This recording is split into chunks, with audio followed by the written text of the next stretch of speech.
At number 1, the Magic took Paolo Banchero, and they get an F. How's that for a hot take? Okay, just stop the music. Everyone no one knows how good any of these players are going to be, okay? Remember last year? The Toronto Raptors select Scotty Barnes from Florida State University.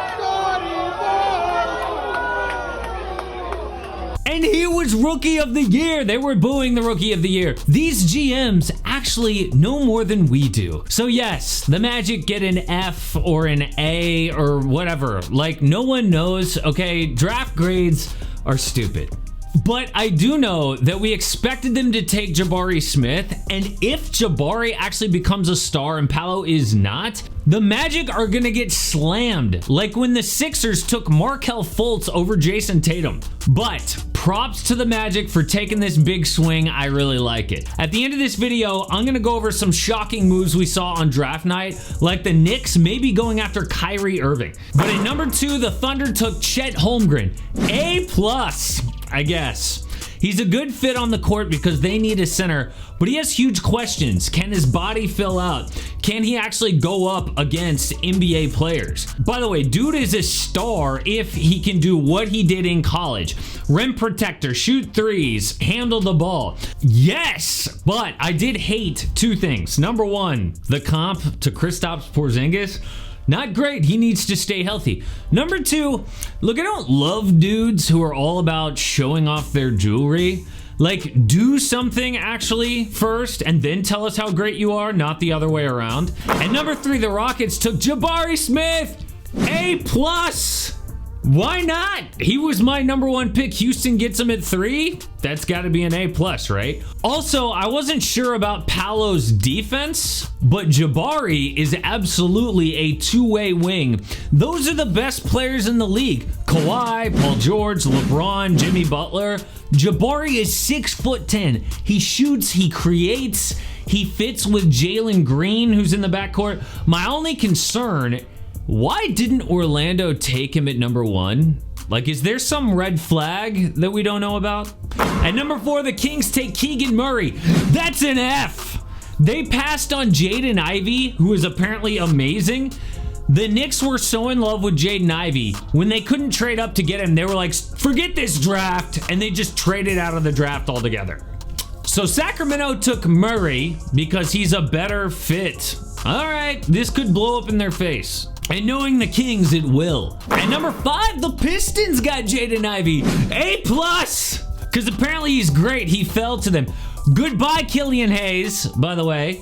Jaden Ivey is apparently a bigger version of Darius Garland, who could get the max, and he's the best pure shooter in the draft. At number 6, the Pacers take Benedict Mathurin. That's a B for blah. He's good, I guess. Starting wing of the future. We'll see if he can actually play next to Tyrese Halliburton. Number 7, the Blazers. Shaedon Sharpe. A+. Goodbye, Anthony Simons. Maybe they're going to play Shaedon next to Dame, then trade Anthony Simons in a big package for, like, I don't know, DeAndre Ayton. Number 8, the Pelicans get Dyson Daniels. A. Good defender and good playmaker. Goodbye, Devontae Graham. I am super high on the Pelicans next year after what they did last season plus Zion. Number 9, the Spurs, Jeremy Sohan. A+.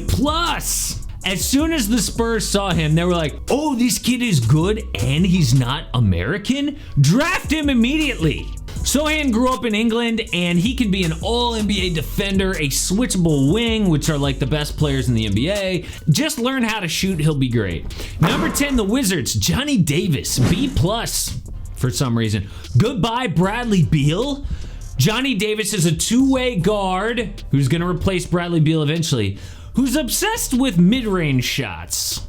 Not ideal. At number 11, the Knicks trade to the Thunder, who take Ousmane Dieng. A+.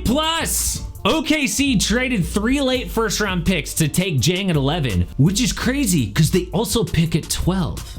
I'm giving this an A+ because Sam Presti clearly knows what he wants, and that's cool. Also, at 12, they took Jalen Williams. At 34, they picked Jalen Williams. That's an A+.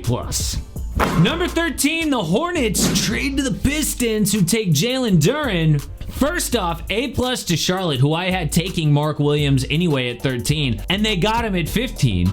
And they got another future first-round pick out of it. Plus, the Pistons get a center here, and they took Kemba Walker's salary. That means they're not going after DeAndre Ayton, so we can cross them off of the DeAndre Ayton landing spot list. Now it's just the Blazers, the Hawks, and the Raptors. At 14, the Cavaliers take Ochai Agbaji. That's a B. I have no idea. Look, he's a wing who can shoot, which is what they need. We'll see if he can actually do it in the NBA. Now, what happened after the lottery? Obviously, a lot happened. Let's start with the Lakers. They traded into the draft. That's cool. At number 35, they take Max Christie, a shooting guard from Michigan State. Okay, that's great. We'll see. But did you see what else they did? They signed Scottie Pippen Jr. on a two-way, and Sharif O'Neal is getting a workout. Do they even have a scouting team? Or are they like, look, anyone who's kind of washed up right now, or let's say you have an old dad from the NBA, you can be a Laker. The Knicks did this. I already told you, they traded out of the draft. They traded 11 for 3 future heavily protected firsts. Then they spent one of those firsts and 4 seconds just to get off of Kemba's contract. They really wanted to get rid of Kemba's salary to go after somebody. And reports say, oh, Jalen Brunson, maybe not. Maybe they're going to go after a really big fish, and they're opening up a lot of cap space. They're going to have to get rid of other guys like Evan Fournier and Alec Burks. Maybe Kyrie Irving. Maybe Donovan Mitchell. All I know is we are going to watch the Knicks closely in free agency and when trades start. What about big fallers? Look, it's always painful to watch these kids fall in the draft. It's like the worst moment of their life, and like the camera's like in their face. They're like, are you crying? Yeah, we're gonna put this on national TV. And like a lot of guys fell some, but I can't wait to see who is gonna prove people wrong out of Shaedon Sharpe, Jaden Hardy, and EJ Liddell. Hardy was a top 2 pick out of high school. He fell all the way to 37th. Dude went to the G League Ignite and just never took off. Inefficient, couldn't pass, couldn't defend. And you know that overtime elite thing? They're like big on social media or whatever. They're gonna have multiple top 10 picks next year. And I'll bet in the race to see who can provide an alternative to college, I think overtime elite is gonna point to this and be like, don't go to G League Ignite, you're gonna be the next Jaden Hardy. What about the Grizzlies? So many trades. Look at everything they did. They started the night with these picks. Finished it with all these picks and Danny Green. They also traded DeAnthony Melton, which seems crazy. But maybe this is all a plan to keep salary low to re-sign Tyus Jones. Or maybe, I don't know, and it doesn't matter what I think because I'm pretty sure Zach Kleiman knows more than me. But you know who doesn't know more than me is Kyrie Irving. I know what his plan is. I can see through all of this. I've been putting out videos actually about what's going to happen with KD and what's going to happen with Kyrie for a while now. And now all the craziness is starting to unwrap. So you need to watch my latest video about the future of Kyrie Irving because it also means big things for Kevin Durant. Check it out.